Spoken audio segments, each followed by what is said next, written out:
فتوحات تو بہت دیکھی ہوگی، لیکن فتح مکہ محمد رسول اللہ صلی اللہ علیہ وسلم کی جو فتح تھی، اس فتح کے کیا کہنے۔ جب فتح ہوتی ہے تو قرآن نے جو واقعہ بیان کیا ملکہ بلقیس کا کہ ان الملوک اذا دخلوا قریۃ افسدوها وجعلوا عزت اہلھا اذلہ، کہ فساد مچاتے ہیں، عزت دار لوگوں کو ذلیل کرتے ہیں، لیکن محمد رسول اللہ کی فتح عجیب تھی۔ فرمایا کہ جو اپنے گھر میں داخل ہو جائے اسے بھی امن، جو کعبۃ اللہ میں داخل ہو جائے اسے بھی امن، جو ابو سفیان کے گھر میں داخل ہو جائے اسے بھی امن دیا جاتا ہے۔ کسی نے کہا کہ یہ امامہ کی سجاوٹ،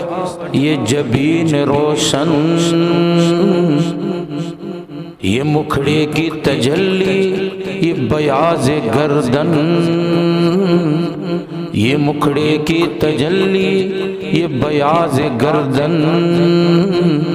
دل ربایانہ چال اور بے ساختہ پن،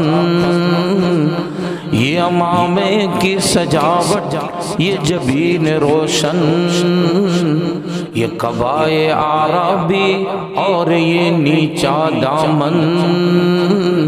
کہ مردہ بھی دیکھے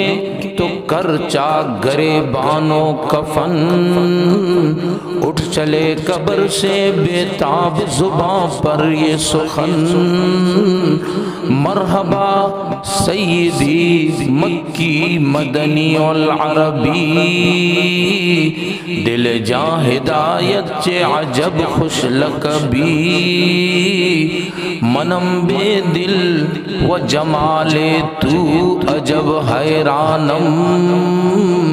اللہ اللہ چ جمالست بدے گل عجبی،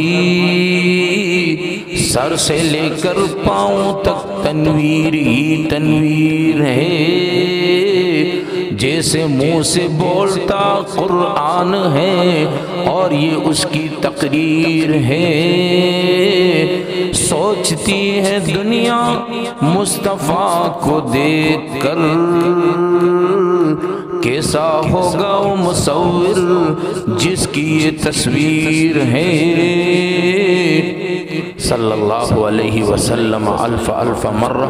بعدد کل ذرہ کما تحب و ترضى عدد ما تحب و ترضى۔